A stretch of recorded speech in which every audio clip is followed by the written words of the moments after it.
عالموں کی عزت کرو. اگر علم نہیں حاصل کر سکے ہو تو کم از کم عالموں کی عزت کرو. عالموں کے مقام کو پہچانو اور کوشش کرو کہ تمہارے بچے بھی عالم دین بن جائیں. کوشش کرو کہ تمہارے بچے بھی عالم بن جائیں, کیونکہ عالم بننے کے علاوہ تمہارے پاس کوئی اور چارہ نہیں ہے. قوم نے کمائی کر کے بھی دیکھ لیا, سرمایہ کما کے بھی دیکھ لیا, بڑے بڑے اونچے اونچے گھر بنا کے بھی دیکھ لیا, لیکن تمہیں عزت اس بنیاد پر نہیں ملے گی. عزت ملے گی تو علم دین کی بنیاد, علم حاصل کر, علم کی طرف آؤ. وہ عالم کہتے ہیں کہ جب مصیبت میں آتے ہیں قوم ہم اسے دین سکھاتا. بغداد کی تاریخ اگر تم نے پڑھا ہے, معلوم ہے یا نہیں معلوم ہے؟ ہلاکو خان کو جانتے ہیں آپ یا نہیں جانتے؟ نہیں جانتے. منگولوں کو, چنگیزیوں کو, چنگیزیوں کی حکومت آپ کو پتہ ہے کتنی رہی ہے؟ سکندر اعظم سے زیادہ انہوں نے تنگ کیا ہے. ان کی حکومت چائنا سے, یا آپ کے بارڈر بغل میں چائنا سے شروع ہو کر مڈل ایسٹ کراس کر کے آسٹریلیا فیجی تک ان منگولوں کے گھوڑے دوڑتے رہے ہیں چنگیزیوں کے. جانتے ہیں ان کا پہلا ٹارگٹ کون تھا؟ قوم مسلم. مسلمان ہی ان کا ٹارگٹ تھے کہ قتل کرو انہیں جہاں مل جائیں, جہاں داڑھی ٹوپی جبہ امامہ دکھائی دے انہیں قتل کیا جائے. کاٹا گیا, مارا گیا. آج مسلمان سمجھتا ہے کہ سب سے زیادہ ظلم اس دور میں ہمارے اوپر ہو رہا ہے. کبھی پلٹ کر پچھلی تاریخ پڑھو, یہ جو نوجوان بیٹھے ہیں نا, میں انہی نوجوانوں سے کہہ رہا ہوں, کبھی پلٹ کر تاریخ پڑھو, پیچھے کی پتہ چلے گا کیا کچھ ہوا ہے تمہارے ساتھ. آج جو کچھ فلسطین میں ہو رہا ہے اسے دیکھ کر جتنے اسٹیٹس شیئر کرتے ہو, جتنے ویڈیو شیئر کرتے ہو, یہ تاریخ ہے تمہاری, تمہیں معلوم نہیں ہے.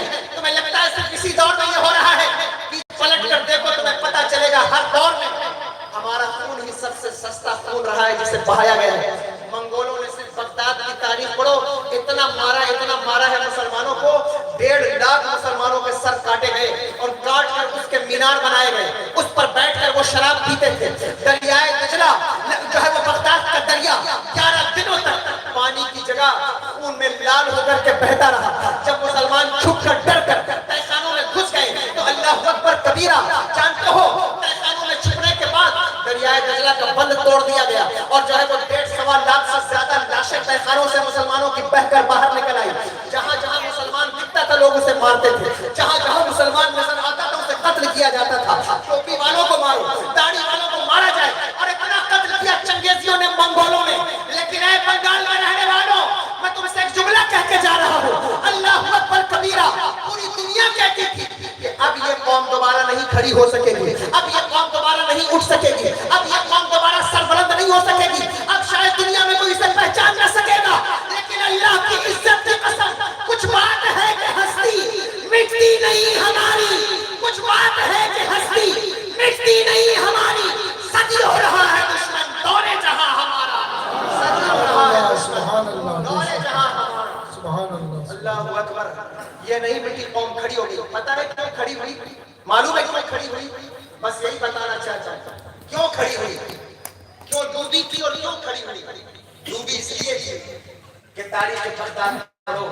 جب میرے آقا حضور غوث الاعظم بغداد کی سرزمین پر تشریف لائے تو حضور غوث الاعظم نے علم حاصل کرنے کے بعد بغداد کو چھوڑ دیا, جنگلوں میں چلے گئے, صحراؤں میں, جنگلات میں نکل گئے. یہاں تک کہ ذکر آتا ہے شری لنکا کے جنگلوں تک آ گئے. آواز آئی, عبد القادر کہاں جا رہے ہو, کہاں جا رہے ہو؟ کہا یا اللہ, بغداد کی سرزمین تو وہ سرزمین ہے جہاں زنا کے اڈے آباد ہیں, جہاں جوئے اور شراب کے اڈے آباد ہیں, جہاں لوگ شراب میں مست ہیں. ہر کھانے والے کے لقمے میں شک ہے کہ پتہ نہیں یہ رزق حلال کھا رہا ہے یا رزق حرام کھا رہا ہے. یہ کارنامے تھے مسلمانوں کے. ہر دور میں جب مسلمان, بتا تو نے کبھی بکریوں کا ریوڑ دیکھا ہے؟ بکریوں کا ریوڑ دیکھا؟ آپ کے یہاں بکریاں ہوتی ہیں یا نہیں ہوتی؟ بکریوں کا ریوڑ پچھلے زمانے میں بڑے بڑے ریوڑ ہوتے تھے بکریوں کے, 100-200 بکریاں نہیں, ہزار بکریوں کے ریوڑ. اس نے کہا ہاں دیکھا ہے. کہا چرواہے کو دیکھا کہ اسے چراتا ہے؟ وہ اپنے ساتھ